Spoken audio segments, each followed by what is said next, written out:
Hi, Timea here with the December product updates for SlideHub. This month we focus on enhancing the test pane experience across PowerPoint, Word, Excel and Outlook. With this update we streamline multiple aspects of the test pane, including improving version control, simplifying the structure, and making it even more intuitive and user-friendly. Let's dive in. First, we've expanded version control to Word documents and Excel sheets. Users now will be notified if the file they are working on is outdated. Let's take a look at how it works. When a manager updates a document or sheet you're working on, you'll be instantly notified within the add-in. If the update isn't relevant to you, you can simply disconnect your active file from the library. However, if you'd like to use the updated version, just click Open New, and the latest version will load right away. Once your file is fully up to date, the version control button will turn white again. This functionality works exactly the same for Excel files as well. We hope this update encourages you to use SlideHub even more for your Word and Excel documents, just as you do for your slides. Next, as part of simplifying the task pane, we've improved the structure to make it more user-friendly and intuitive. Finding what you need is easier than ever with quick search directly in the task pane. Let me show you the changes. With the new task pane structure, we simplified the layout to enhance the user experience. Version control has been moved to the top of the task pane, making it always visible and dynamically adjusting based on your file.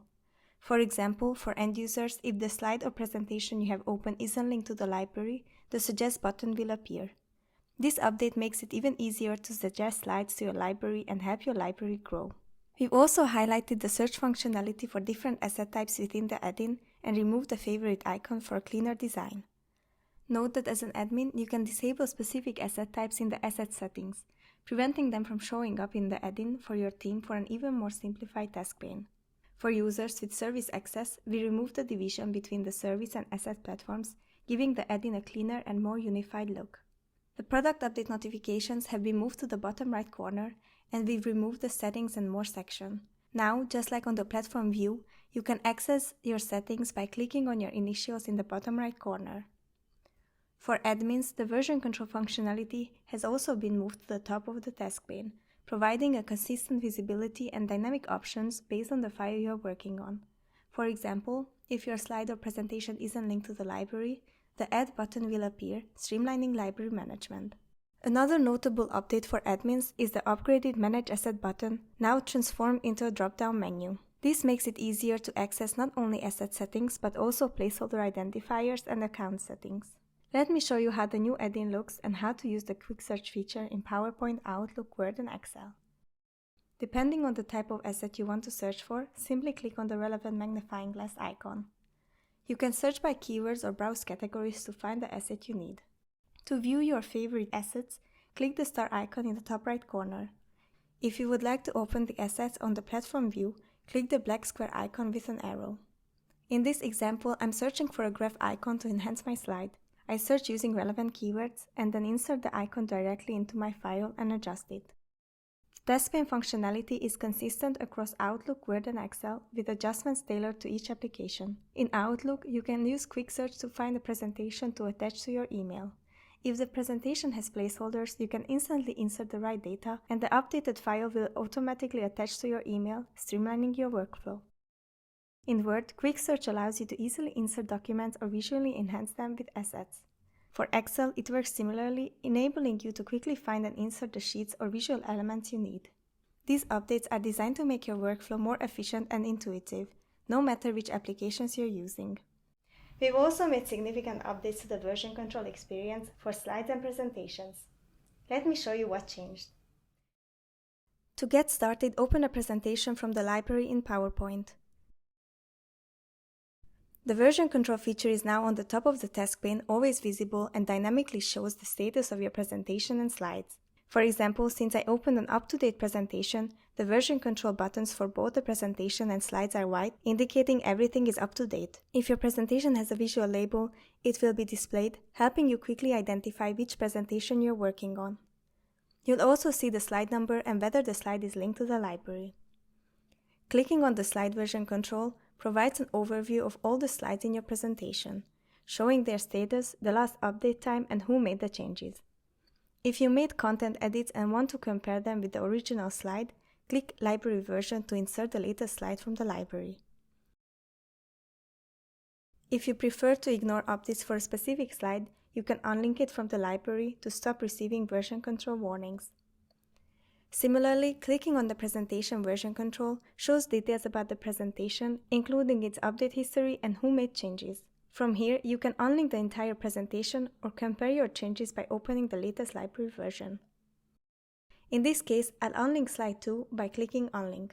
A confirmation warning appears explaining the potential consequences like using outdated content or deleted slides. Since I'm sure, I'll click Confirm and break link. The add-in then notifies me that the slide is no longer linked to the library. For end users, the Suggest Slide button now appears, making it easy to suggest unlinked content to the library. Let's see how it works.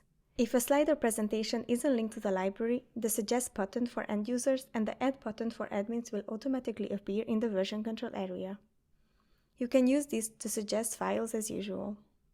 Next, I'll delete slide 4 since I no longer need it. By clicking on the presentation version control, I can track the changes I made so far. The version control indicates that I removed 2 slides from the original presentation.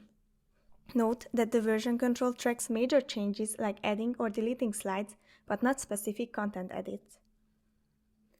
Now let's see what happens when an admin updates a presentation or slide. In this case, the version control indicators for both the presentation and slides turn red, showing that my file is outdated. Clicking on Slide Version Control reveals that all the slides have been updated. I can click the arrow to jump to a specific slide and click New Version to insert the updated slide. When I click New Version, the outdated slide gets a pink sticker clearly marking it is outdated.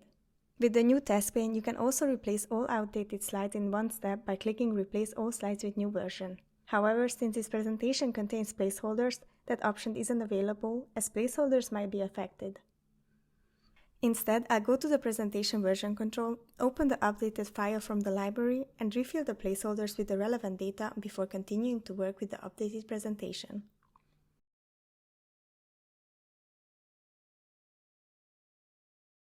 As an admin, updating both slides and presentations is simple. To update an entire presentation, click Update in the Presentation Version Control section. For individual slides, use the red button in the Slide section. Here you can also access slide settings, unlink slides, or open the latest library version. If major changes like adding or removing slides are made to the presentation, the Update button will turn red to notify you of changes compared to the library version. If you add a new slide that isn't linked to the library, the Add button appears, making it easy to upload new slides. After uploading the new slide, go to the settings to add relevant labels. Returning to the live presentation status, the notification changes from one slide newly created to one slide added to the library once it's uploaded. Finally, to update the presentation, I click the red Update button. Since the presentation contains placeholders, I get a reminder that identifiers might be impacted. To ensure no issues, I'll open the original file and verify that no changes affect the placeholders. Once confirmed, I proceed with the update. During validation process, the platform scans for identifiers and provides an overview of all placeholders in the presentation. Here, I can link or unlink placeholders as needed. Remember, unlinking a placeholder means it won't work when the file is downloaded. I complete the validation process and that's it. My presentation is updated in the library. My team will be notified if they are working on outdated slides or presentations, ensuring everyone is using up-to-date files. Finally, managers can now access placeholder identifiers directly within the task pane. This makes it faster and simpler to add the correct identifiers to your documents for smoother management. Let's see how it works. As a manager, start by clicking on the Manage dropdown within the add-in and select Placeholder Identifiers. You'll see an overview of all the identifiers already available in your library. To use one, simply hover over it and click Copy. Then paste it directly into your slide. After pasting, adjust the formatting to match your presentation style. You can also create new identifiers directly within the add-in.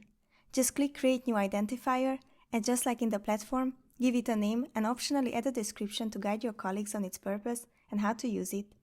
Or add a default value your team can override if needed. Once ready, click Create. If you are part of multiple teams, you can even choose which team's identifier you'd like to use. After adding your placeholder identifiers to your file, update it in your library by clicking the red Update button.